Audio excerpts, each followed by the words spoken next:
Electronic ಸಿಟಿಯ M5 ಮಾಲು ಕ್ರಿಸ್ಮಸ್ಗೆ full ತಯಾರಾಗಿದೆ ಅಂತ ನಾನೇ ವಿಡಿಯೋ ಮಾಡಿ ಹಾಕಿದ್ದೆ.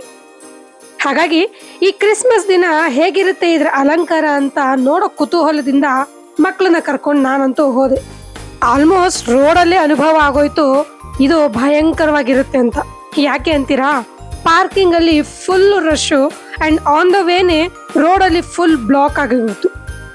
ಸರಿ, ಹಾಗೋ ಹೀಗೋ ದಬಾಯಿಸಿ ಮಾಲ್ಗೆ ಎಂಟ್ರಿ ಕೊಟ್ವಿ.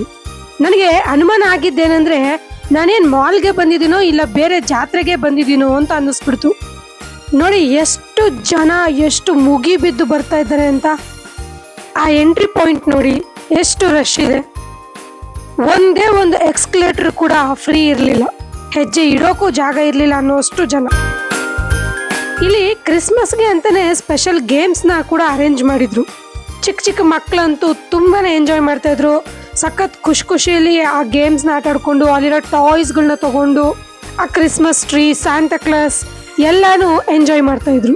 ಅಲ್ಲಿನ ಸ್ಟಾಫ್ಸ್ ಪಾಪ ಎಷ್ಟು ಕ್ರೌಡ್ ಇದ್ರು, ಎಷ್ಟು ನಗುಮುಖದಿಂದ ಎಲ್ಲಾರನ್ನೂ ವೆಲ್ಕಮ್ ಮಾಡ್ತಾ, ಎಷ್ಟು ಪೇಷನ್ಸ್ ಇಂದ ಎಲ್ಲಾನು ಹ್ಯಾಂಡಲ್ ಮಾಡ್ತಾ ಇದ್ರು ಅಂದ್ರೆ ಖುಷಿ ಆಗ್ತಿತ್ತು. ಅವರಲ್ಲಿ ಒಬ್ಬರನ್ನ ಮಾತಾಡಿಸೋ ಪ್ರಯತ್ನ ಮಾಡಿದಾಗ ಅವ್ರ ಅಭಿಪ್ರಾಯ ಏನಿತ್ತು ಅಂತ ಅವ್ರ ಬಾಯಲ್ಲೇ ಕೇಳಿ. ಹಾಯ್, ನಮಸ್ತೆ, ನಿಮ್ಮ ಹೆಸರು? ಸೊ ವಿಘ್ನೇಶ್ ಅವರೇ, ಇವತ್ತು ಇಷ್ಟೊಂದು ಕ್ರೌಡ್ ಇದೆಯಲ್ಲ M5 ಮಾಲಲ್ಲಿ, ಹೇಗೆ ಮ್ಯಾನೇಜ್ ಮಾಡಿದ್ರಿ? ತುಂಬ ಕಷ್ಟ ಇತ್ತು ಬಟ್ ಮಾಡಲೇಬೇಕು, ನ್ಯೂ ಸ್ಟಾಫ್ ಆದರೂ ಕಷ್ಟಪಟ್ಟು. ಓಕೆ, ನೀವು ಕಸ್ಟಮರ್ಸ್ನ ಎನ್ಕರೇಜ್ ಮಾಡಿದಷ್ಟು ಹೆಚ್ಚಿಗೆ ಜನ ಬರ್ತಾರೆ ಅಂತ ಅಲ್ವಾ? So but hats off to your patience. ನಾನು ಬೆಳಗ್ಗೆಯಿಂದ ನೋಡ್ತಾ ಇದ್ದೀನಿ ಎಷ್ಟು ರಶ್ ಇತ್ತು, ಅಷ್ಟು ಈಸಿಯಾಗಿ ಮ್ಯಾನೇಜ್ ಮಾಡ್ತಾರೆ ಆ ಸ್ಮೈಲಿಂಗ್ ಫೇಸಲ್ಲಿ. That is more important. Thank you so much brother. Thank you so much. Thank you, bye bye, merry Christmas. Thank you. ಇಲ್ಲಿ ನನಗೆ ಅನ್ಸಿದ್ದೇನೆಂದ್ರೆ ಈ ಎಕ್ಸ್ಪೆಕ್ಟೇಷನ್ಸ್ಗೂ ಮೀರಿ ಜನ ಏನಾದರೂ ಹರಿದು ಬಂದ್ರ ಅಂತ. ಯಾಕಂದ್ರೆ ಅಷ್ಟು ಜನ ಬಂದಿದ್ದು ಈ ಮಾಲ್ಗೆನೋ ಕಳೆ ಕಟ್ತು ಹೌದು, ಆದ್ರೆ ಅದರ ಇಂಪ್ಯಾಕ್ಟ್ ಮಾತ್ರ ತುಂಬಾ ಹಾರಿಬಲ್ ಕಣ್ರಿ. ಟ್ರಾಫಿಕ್ ಎಷ್ಟು ವರ್ಸ್ಟ್ ಸಿಚುವೇಶನ್ ಕ್ರಿಯೇಟ್ ಮಾಡಿತ್ತು ಅಂದ್ರೆ ಪಾಪ ಚಿಕ್ಕ ಚಿಕ್ಕ ಮಕ್ಕಳು ರೋಡಲ್ಲಿ ಹೆಜ್ಜೆನೂ ಇಡೋಕ್ಕೂ ಆಗದೆ, ಓಡಾಡೋಕ್ಕೂ ಆಗದೆ, ಮೂಲೆಯಲ್ಲಿ ನಿಂತ್ಕೊಳ್ಳೋಕ್ಕೂ ಆಗದೆ ಒದ್ದಾಡ್ತಾ ಇದ್ರು. ಇನ್ನು ಮಾಲ್ನ ಹಿಂದಿನ ರೋಡಲ್ಲೇ ಗಾಡಿನ ಪಾರ್ಕ್ ಮಾಡಿ ಬಂದೋರ್ ಕತೆ ಅಂತೂ ಘೋರ. ಮತ್ತೆ ವಾಪಸ್ ಅವ್ರ ಗಾಡಿ ಹತ್ರ ಹೋಗೋಕೆ ಹರಸಾಹಸನೇ ಪಡ್ಬೇಕಾಯ್ತು. ಆ ರೋಡಲ್ಲಿ ಆ ಗಾಡಿಗಳು ಮಧ್ಯೆ ಸಿಕ್ಕಾಕೊಂಡು ನಡೆಯೋವಾಗಂತೂ ನರಕ ಸದೃಶ್ಯ. ಇಲ್ಲಿ ಮೇಜರ್ಲಿ 2 ವಿಚಾರಗಳನ್ನ ಹೇಳಬೇಕು. ಒಂದು, ಈ ಆಟೋ ಮತ್ತು ಕ್ಯಾಬ್ ಡ್ರೈವರ್ಸು ಪಾಪ ತುಂಬಾ ಅಸಮಾಧಾನನ ಹೊರ ಹಾಕ್ತಾ ಇದ್ರು.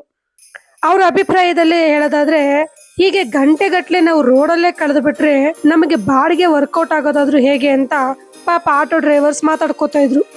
ಇನ್ನು ಮೂವಿ ಟಿಕೆಟ್ಸ್ ಬುಕ್ ಮಾಡ್ಕೊಂಡು ಹೋದವ್ರದಂತೂ ಅದೋ ಗತಿ.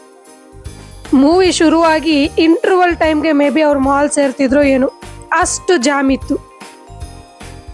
ಸ್ನೇಹಿತರೆ, ಜನ ಮರಳೋ ಜಾತ್ರೆ ಮರಳೋ ಅಂತ ಅನ್ನೋ ಹಾಗೆ ಈ ಮಾಲ್ ಶುರುವಾಗಿರೋದಕ್ಕೆ ಜನಗಳು ಹೀಗೆ ಹರಿದು ಬರ್ತಾರ ಅಥವಾ ಈ ಜನಗಳು ಬರ್ತಾರೆ ಅಂತಾನೆ ಈ ಮಾಲ್ಗಳನ್ನ ಕಟ್ತಾರ ಗೊತ್ತಿಲ್ಲ.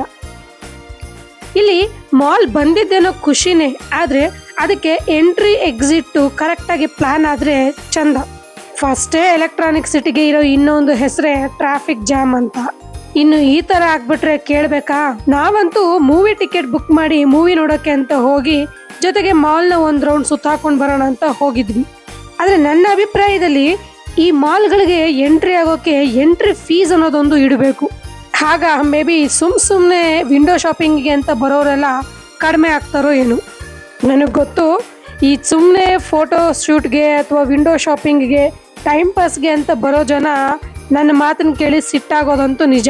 ಆದರೆ ಇವತ್ತಿನ ಸಿಚುವೇಶನ್ನು ಇಷ್ಟು ಜನ ಎಲ್ಲಿದ್ರಪ್ಪ, ಯಾಕಾಗಿ ಬಂದಿದಾರಪ್ಪ ಅಂತ ಅನ್ಸಿದಂತೂ ನಿಜ. ಕೊನೆಗೆ ನನ್ನ ಇನ್ನೊಂದು ಮನ್ಸು ಹೇಳಿದ್ದು, ನೀನು ಹೇಗೆ ನಿನ್ನ ಮಕ್ಳನ್ನ ಕರ್ಕೊಂಡು ಬಂದು ಅದೇ ಥರ ಅವರು ಅವ್ರ ಮಕ್ಳ ಜೊತೆ ಟೈಮ್ ಸ್ಪೆಂಡ್ ಮಾಡೋಕ್ಕೆ ಬಂದಿದಾರಲ್ವಾ ಅನ್ನೋದು ಅರ್ಥ ಆಯಿತು.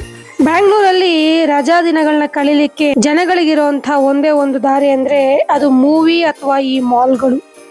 ಆದರೆ ಅದು ಇಷ್ಟೊಂದು ರಶ್ ಆಗಿದ್ರೆ ಖಂಡಿತವಾಗ್ಲೂ ಆ ಖುಷಿ ಅನುಭವಿಸೋದು ಕಷ್ಟ. ಇವತ್ತು ಆದ ಈ ವರ್ಸ್ಟ್ ಅನುಭವದಿಂದ ಹೇಳ್ತಾ ಇದ್ದೀನಿ, please plan and then visit ಅಷ್ಟೇ. Thanks for watching.